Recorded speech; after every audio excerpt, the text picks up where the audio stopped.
upstate New York. The sun is shining, the birds are chirping, and the snow is slowly starting to melt off the ground. And that can only mean one thing. It's seed starting time. Are you looking for a cost-effective, easy way to get your seeds started this year? If so, I have just the solution for you. In this video, you're going to learn how to make these newspaper pots out of a single household item, newspaper. Everyone has it in their house.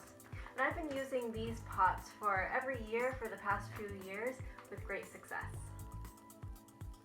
I'm going to show you exactly how I make these newspaper pots. Let's get to it. Okay, literally the only 4 things you need to make these newspaper pots are newspaper, obviously, a pair of scissors, some sort of ruler, and this is like a sewing ruler that I just happen to have around, so that's why I'm using that, and an empty and clean tomato paste can, which I have here. So first you're going to cut your newspaper, and you want to cut these into approximately 5 or 6 inches, width, you could say, and then 12 to 13 inches lengthwise. So use your scissors and ruler to do that. And once you've done that, what I like to do, I think it's easier to just make a stack of these, and once you have one, you can kind of just use it as a pattern to go along and cut out all the rest, so you have a stack of them going already. I just find it makes things easier. So now, once you have all your newspaper prepped, and something I should mention is that most newspapers today use soy-based ink. So if you have any questions about whether or not they use an environmentally friendly type of ink, just give your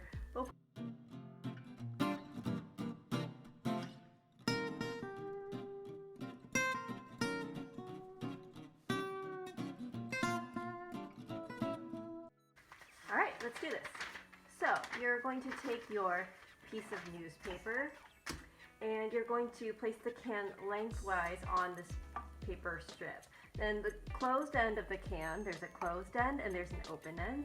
The closed end of the can should be even with the paper's edge-ish. So right here.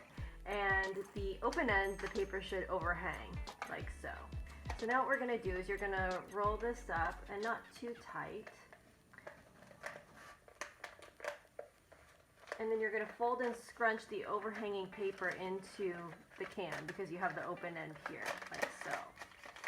And by the way, if you haven't already, now is also a great time to clean your garden tools so they're ready to go when you need them. And I show you how to do that in this video coming up here.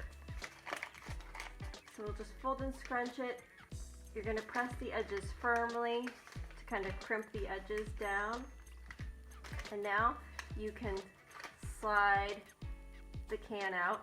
If you had rolled it up too tight, it would have been kind of tricky to pull the can out. I know this from prior experience. So now you're going to flip the can around. So the closed end now goes into your newspaper pot. And what that's going to do is it's going to scrunch those folded edges in. And now you just simply remove the can, and now you have your newspaper pot. And you might have to, adjust it and press it down a little bit. Maybe I'll press this down one more time. But yeah, see? So then that's it.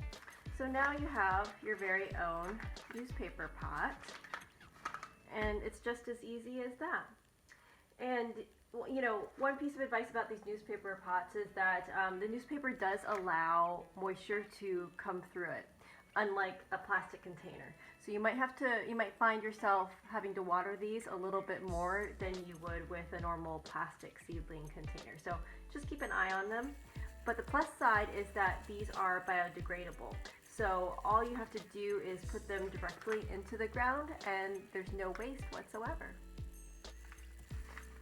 If you'd like some more tips on getting your garden started, check out this video that's coming up right here.